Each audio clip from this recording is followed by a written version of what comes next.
cái này tôi chơi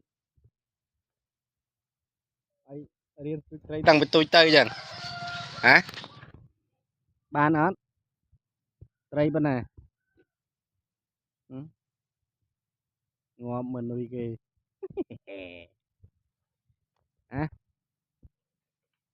bàn ăn mà ui khá mấy lướt khá mấy lướt à. tôi chơi kì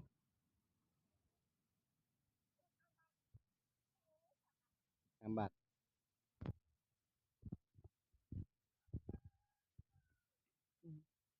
thế này chứt mấy chứ chơi thôm ớt nữa không nè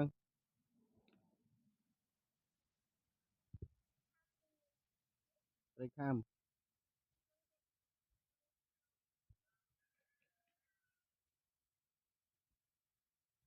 mới tôi chơi bàn ớt khá mấy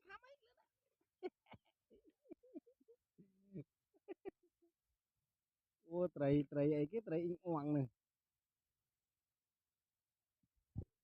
thì tua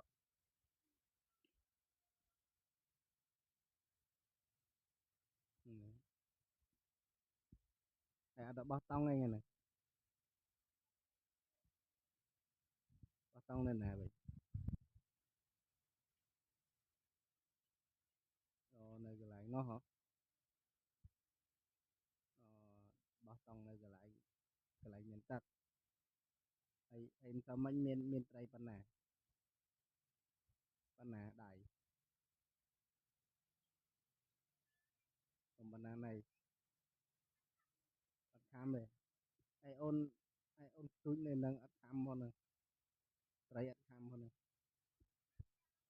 cam đây mơ cam điện ăn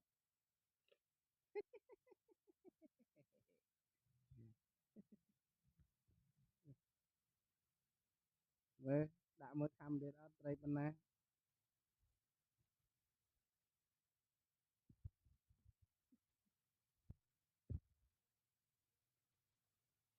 bỏ chứ ngay bữa ban Tây cam bỏ pan nâng Tây ăn cam đấy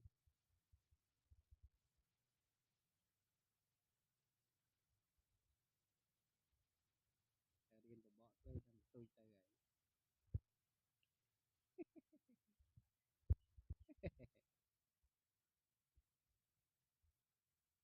mới cam ớt mới Tây mới miền ớt